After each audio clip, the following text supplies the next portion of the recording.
Hello, you wonderful people. So for today's video, I kind of want to talk about Ben 10. If you're unfamiliar with Ben 10, basically it follows a boy named Ben who basically went on a trip with his Grandpa Max and his cousin Gwen. Basically finds a watch known as the Omnitrix. It basically lets him turn into a whole bunch of aliens and he kind of becomes a superhero.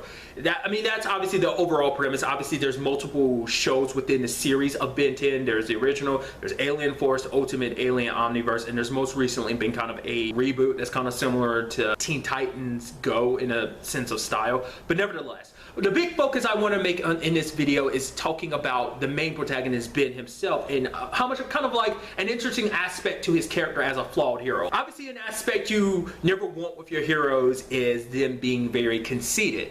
And that's a big problem with Ben. Ever since he was a kid, it's always been an issue. His ego has a tendency to get the best of him, whether it's like, you know, fiddling with the Omnitrix. Even though he doesn't really understand how it completely operates, he will mess with it, which will end up being a detriment to not only him, but everyone around him, because maybe a bad guy or an alien or something will show up, and all of a sudden he turns into an alien he knows nothing about how to control. He kind of treats the Omnitrix like a toy sometimes. To be fair, he was 10 years old when he got it, so it's like, if you're a 10-year-old that just suddenly got superpowers essentially, of course you'd kind of run a little wild with it. Obviously he talks very big and he just acts like nothing can stop him. He's on top of the world and everything. The reason why I'm bringing this up, because obviously that's a characteristic that's come and gone when it comes to Ben. Like obviously a big part of Ben 10, like he kept like that. He has his moments where he just kind of pushes his like ego aside, his kind of selfishness aside, and like ultimately he does help people, but you know, obviously once it kind of goes in that selfish realm of like maybe he kind of does it for the wrong reasons sometimes, but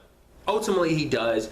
But when you compare that Ben to him at 15 and Ben 10 Alien Force, at least the first season, I mean technically it's the first two seasons, but they split the first season into two 13 episode seasons rather than one 26 episode season. That's me getting all technical about it, but just to kind of put that perspective for you. Those two seasons, Ben showed a very different side. Like obviously he kind of had his trash talk inside of himself still, like from when he was a kid, but he was a lot more dedicated to being a hero, you know, because obviously at some point in between Ben 10 and Ben 10 Alien Force, he lost the like somehow got the Omnitrix off because it was always stuck to him.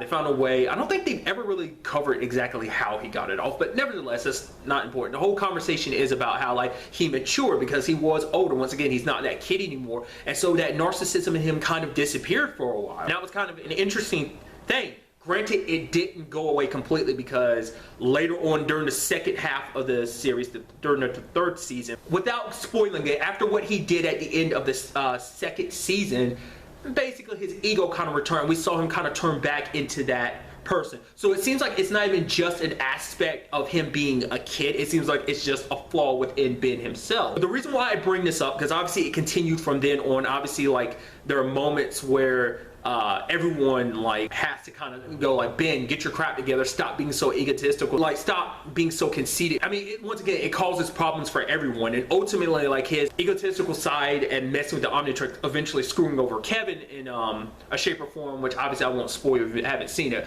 but it took a very bad turn for Kevin in the storyline. I'm pretty sure that was in Ultimate Alien, the third series. But there's an interesting bit of dialogue that I think, if recollection, it's because it's been a long time since I've seen any Ben 10. And Ultimate Alien Ben, which is like 16, crosses path with his 10-year-old self with the Omnitrix. Obviously they're conceited to a certain extent, but even more so as a kid. It was an interesting conversation where younger Ben was kind of being like, the reason why he did that was because he was overcompensating for the fact that he's afraid. Because by acting like tough and like fearless and cocky, it's his way of holding back his fear. That's how he pushes himself to do what he does every day, kind of go into hero mode and like save the day. And that took even his cousin Gwen by surprise. She's like, really? Is that why you do all this? And she's like, and Ben's kind of like, yeah, I don't know, maybe. And it was such an interesting like dissection of the character, kind of understanding why, because at that point you never really dove too deeply into why Ben was like that, and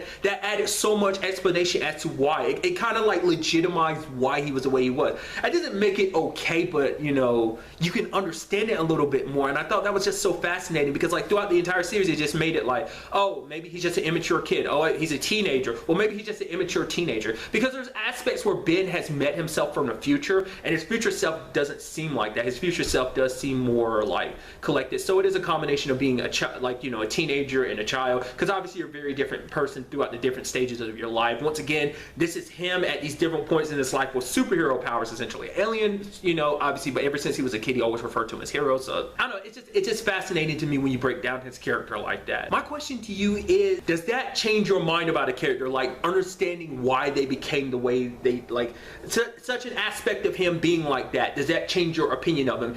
You know, whether or not you are familiar with the series or not. I might do something more like this in the future. It really all depends on me, but it was something that was kind of floating in my head that I felt like just kind of recording. So, but really, that's all I wanted to talk about in this video. Till the next time we meet, be happy, be safe, love life to the fullest, and enjoy it. Good day and goodbye.